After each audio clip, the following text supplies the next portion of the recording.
ta dëgjoni me audio në gjuhë shqipe ose atë origjinale. Profesor Felix Mendjen Drituri dhe skuadra e tij e çuditshme kthehen në planetin e ndaluar me një mision të pamundur, të mësojnë historinë fëmijëve. Përsëri. Më shumë luftime, më shumë perandori, më shumë fakte, më shumë përgjigje, më shumë saktësi, më shumë mumje, më shumë dele, më shumë lama, më shumë emocionuese se më parë, më shumë histori magjike.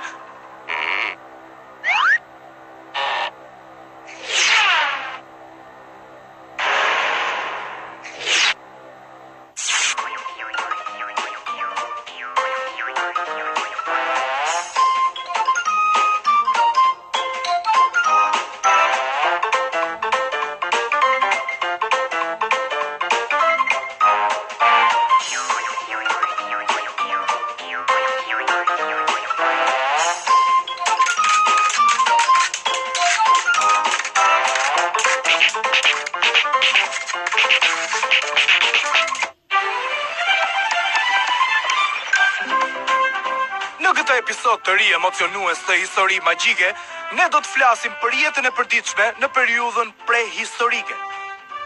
Do të shikojmë njerëz prehistorik me mish dhe kocka, duke u rënë veglave të çuditshme muzikore, dhe njerëz të tjerë prehistorik, do të shohim vetëm kockat e tyre. Po çfarë menduat ju? Që atëherë kanë kaluar 5000 deri në 2 milion vjet, pra nuk është e lehtë të gjesh një njeri prehistorik të gjallë.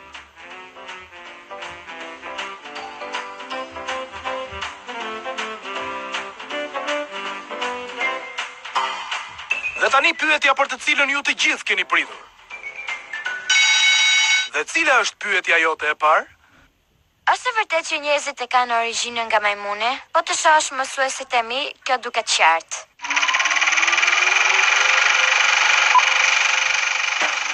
Si gjithmonë, historia magjike ngre disa pyetje shumë interesante. A e kanë njerëzit origjinën nga majmuni? Po mësuesit tuaj? Kjo është një pyetje që ka mbajtur shumë të zënë, shumë ekspert, sidomos skuadrën e historisë magjike. I mban të zënë kur nuk shohin televizor.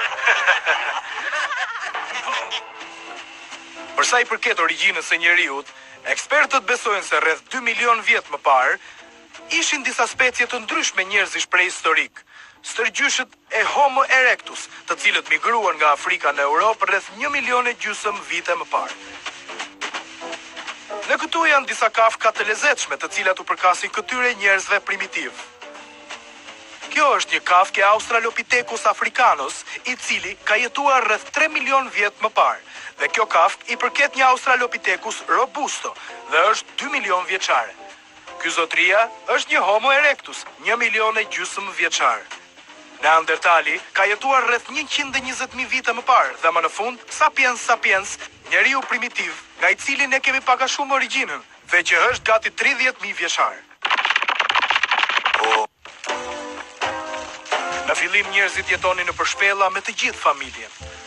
Zbulimi i zjarrit ishte shumë i rëndësishëm për këta banorë shpellash, sepse mund të qëndronin ngrohtë dhe të gatuanin vakte në skarë. Zemra dhe mëlçia ishin ushqimi i tyre i preferuar, sepse ndoshta ata besonin në fuqinë dhe shpirtin e kafshëve.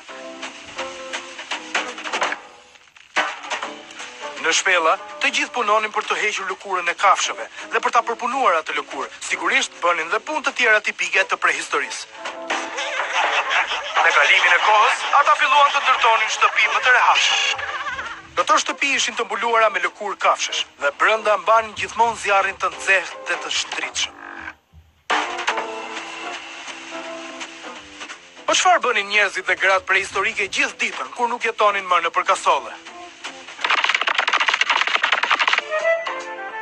Le të fillojmë me gratë, të cilat kishin punë për të mbledhur fruta dhe kokra të ngrënshme dhe dru për zjarr. Në tendat e tyre, pasi kishin mbaruar të gjitha punët e shtëpisë, si të gatuarit dhe të thururit, gratë prehistorike u pëlqente ta kalonin kohën duke i dedikuar kohë pamjes së tyre. Ato shpikën make-upin, siç mund ta shikoni në këto modele të skuadrës së historisë magjike, të cilat heroikisht kanë pranuar të xhirojnë ekskluzivisht për programin tonë. Aktiviteti kryesor i burrave primitiv ishte padyshim gjuetia, i cili bëhej pas disa ritualeve të caktuara. Fal një dëgjimi shumë të zhvilluar, burrat mund të dëgjonin afrimin e kafshëve. Bënin gati armët dhe dilin në gjuetisë së bashku. Armët e tyre ishin heshtat, të cilat ishin të bërë nga shkopinj druri me grur të mprehtë në maj.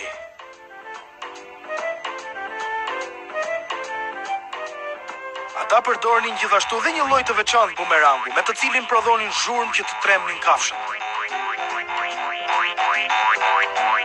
Dhe më në fund, ja ku janë miq tan, duke u kthyer me trofet e tyre të gjuetisë. Briri një dreri primitiv.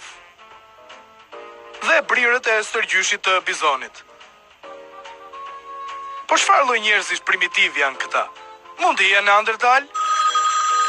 Po, histori magjike. Duket qartë që nuk janë Neandertal, sepse kjo qenie është dukur rreth 30.000 vjet më parë, kështu që ata nuk mund të kenë pasur një telefon.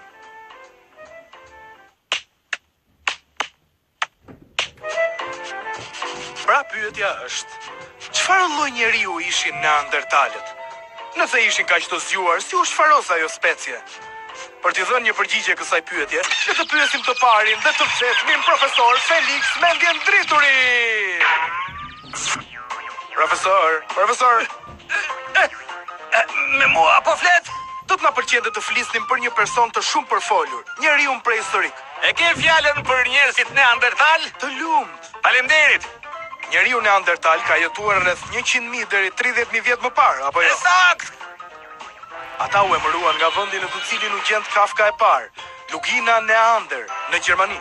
Përsëri e sakt. E si dukeshin ata? Ja një fotografi. Pra ata kishin një nofull të gjatë, ballë të dalë dhe vrima sysh të thellë. Absolutisht. Por ata nuk ishin shumë inteligjent, apo jo? Po, ata mund të kenë qenë më inteligjent se Homo sapiensat. Prandaj, po atëherë pse u shfarosën 30.000 vjet më parë? Ky është një mister. Thonë që akoma ka njerëz Neandertal në Siberi, të njohur si Çuçuna, që do thot ik mafja. Të lumtë. Oh, faleminderit profesor. Ska gjë. Njerëzit primitiv ishin të paparë, Beti. Kam një pyetje të përgjithshme nga historia për ty. Pa ta dëgjojmë një herë, Beti. E di se ku kanë gjetur dhëm njerëzish primitiv në Kin, Gomez? Poshtë murit të madh? Jo. Në ndonjë restorant kinez? Jo. Në ndonjë dyqan sallami? Pikërisht, Gomez, pronarët menduan se ishin dhëmb dragoje dhe i shitën ato si ilaçe. Po tani çfarë ka, Beti? Blerje televizive, Gomez.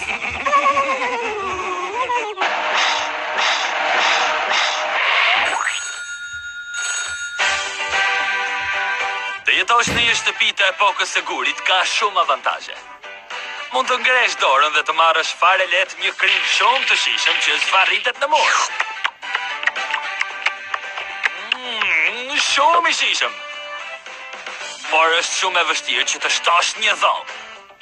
Këta gur janë me të vërtet shumë të mëdhenj, sa mund të lëndosh veten. Unë kisha nevojë për ndihmë, por kujt ti drejtohesha? Këtu nuk ka flet të verdha. Kjo ishte shumë zhgënjyese për mua, por pastaj zbulova të pabesueshmin transportuesin e gurëve të epokës së gurit. Transportuesi i gurëve të epokës së gurit e ka zgjidhur problemin tim. Tani unë mund të lëviz gur të mëdhenj me shumë lehtësi. Por ka edhe më shumë. Vetëm shikojeni teknologjinë transportuese në aksion. Transportuesi i gurëve të epokës së gurit është shpikja më e madhe e të gjithë kohrave. Me transportuesin e gurëve të epokës së gurit, ju mund të transportoni gur. Edhe është shumë i mirë për shaka praktike. Por ka edhe më shumë. Transportuesi i gurëve të epokës së gurit është shumë i sigurt. Nuk ka më dëmtime të kurrizit. Ja pse unë vë gruan dhe fëmijët të bëjnë të gjithë punën. Shëndeti është i pari dhe është shumë i papar. Për të porositur versionin origjinal të transportuesit të gurëve të epokës së gurit, thjesht telefononi në numrin në ekran. Nëse do të kishit telefonuar dje, do të fitonit një kocë kafshë të epokës së gurit për të kryuar kurrizin, dhe e gjitha absolutisht falas. Përse nuk telefonuat dje? Ndryshojë një jetër. Vëri si vëron. Transportuesi i gurëve të epokës së gurit do të transportoj larg problemet tuaja. Mos hezitoni. Telefononi tani për transportuesin e gurëve të epokës së gurit edhe shtojini më shumë dhoma shtëpisë tuaj. Të dua shumë transportuesi i gurëve të epokës së gurit. Tani ekspertja jon italiane.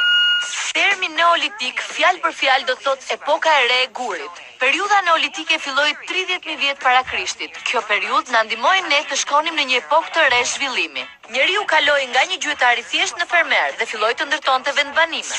Zakonet, veshjet dhe mentaliteti ndryshoi tërësisht. Tërgjyshërit tanë mblidheshin së bashku në përfshatra dhe prodhuan ushqime, armë me maj me gur të mpret, shpikën vazot dhe krijuan kulte të reja dhe besime. Ndryshimi më i madh që u bë ishte tek ushqimi që ata hanin. E gjitha kjo i ndryshoi njerëzit gjenetikisht. Në atë kohë ata ndaluan së konsumuarimisht dhe filluan të prodhonin vetë dhe të konsumonin ushqime si fruta dhe drithra. Për shembull, gruri, orizi dhe elbi ishin disa prej këtyre ushqimeve.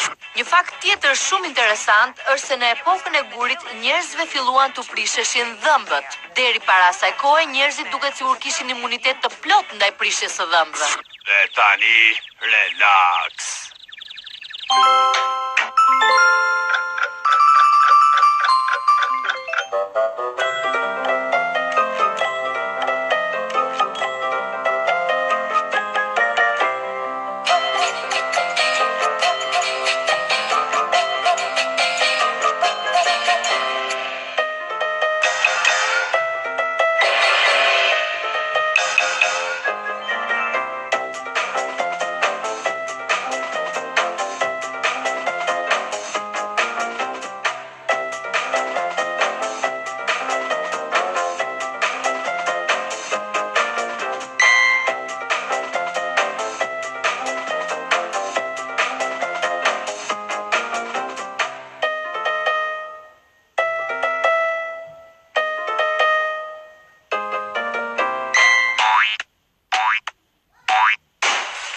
Dhe tani, si në çdo emision të madh televiziv, është koha e quizit. Arkeologët kanë zbuluar në muret e shpellave, si për shembull në shpellën Lascaux, e cila është në rajonin Dordogne në Francë, skena gjuetie, të cilat paraqesin njerëz primitiv duke gjuajtur bizon, kuaj, dhite egra dhe dema. Përse njerëzit primitiv i bënin këto piktura? 1. Për të kaluar kohën e lirë, ndërsa gratë bënin ngrimin, ata burra përpiqeshin t'i bënin shpellat më të rehatshme. 2. Për të sjellë fat të mirë, vizatimet nuk paraqisnin çfarë kishte ndodhur, por çfarë do të ndodhte.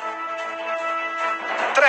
Për t'i hapur rrugën një karriere artistike, ata shpresonin të bëheshin artistë dhe të futeshin në versionin primitiv të Big Brotherit, dhe përgjigjja e saktë është numri 2. Ata vizatonin figura kafshësh për të sjellë fat në gjuetinë e radhës. Këto ishin rituale magjike, por për artistë në nivel shumë të lartë si Picassoja, i konsideruan këto vizatime si vepra të mëdha arti, shembull sublim të shprehjes së artit. Cila është pyetja jote e dytë? Si mund të vizatosh një pikturë prehistorike brenda në shpellë? Pikë së pari të duhet një shpellë. Piktura bëhej në një faqe të ngurtë. Kur të gjeni një shpellë të vërtet, do ju duhen disa ngjyra të bëra nga minerale si okra e verdhë, ose ajo e kuqa, ose ju mund të nxjeni komplet vetëm nga karboni. Përzjeni këto materiale me gjak, dhjam ose të bardha vezësh për të krijuar më shumë ngjyra. Dhe si vendosej ngjyra në mur? Me gishta ndoshta ose me fundin e shkureve të përzjerë në një tuf flokësh dhe me pak myk ose me bar. Materiale shumë të thjeshta, por që japin rezultate të pabesueshme. Ju këshilloj që të shkoni të shikoni shpellat Altamira në Spanjë ose ato Lascaux në Francë. Por ka dhe më shumë në serin tjetër të Histori magjike.